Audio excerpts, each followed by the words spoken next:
אני מזכיר שהסרטון הזה הוא חלק מסדרה קצרה של סרטונים שמסבירה למה מדינת ישראל חייבת הנהגה חדשה היום, ולמה הטיעון שלא מחליפים ראש ממשלה בזמן מלחמה הוא טיעון שגוי ומסוכן.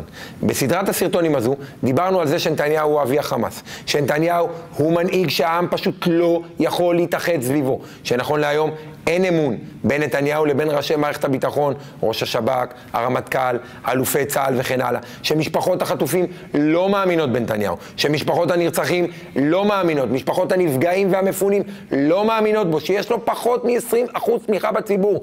מדינת ישראל נמצאת בנקודת השפל מהחמורות בהיסטוריה שלה, מול איומים שממש לא יסתיימו, ולא בטוח בכלל שהם יסתיימו בקרוב. יש צורך אדיר בשיקום, גם כלכלי וגם חברתי, ואין דרך בעולם לעשות את זה עם ראש ממשלה שמקבל תמיכה כל כך נמוכה בציבור ושלא מאחד סביבו את הציבור. אנחנו צריכים ראש ממשלה שלא מפלג, אלא ראש ממשלה שמאחד ושלא מתעסק בפוליטיקה ובניסיון להימלט מהאשמה.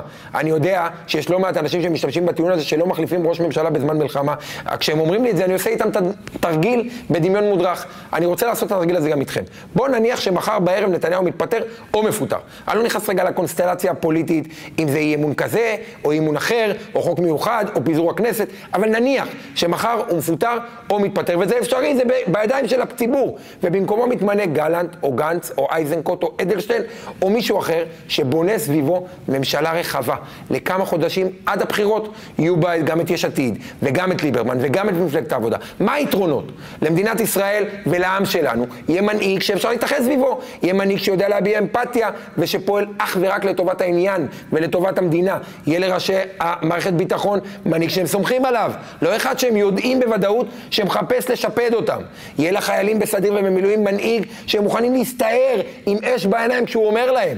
יהיה לאימהות ולבני המשפחה של הלוחמים והלוחמות בחזית, יהיה מישהו שהם סומכים עליו.